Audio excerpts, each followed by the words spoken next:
In this video, I will show you how to cancel your RAC Policy membership. So friends, if you want to cancel your membership, follow me in this video guide. First step, go to Google, search for policy membership, click this one, cancellation. You will redirect it to cancellation your policy. Scroll down, you will see two options here. You can cancel via contact option, or you can cancel for this form. From here, write your surname. As you can see here, write your surname. For example, this is my name. Write your email address. As you can see here, your email that come with the membership email from this platform. Write your membership. Write your policy number. This should be format RCXX, this number.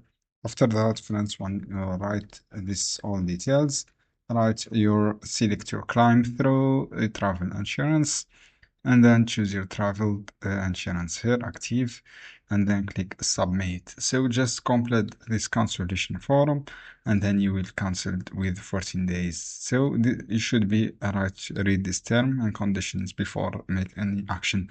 I hope this guide helpful for you. Don't forget to give like and share this video. You can use chat with us also as a second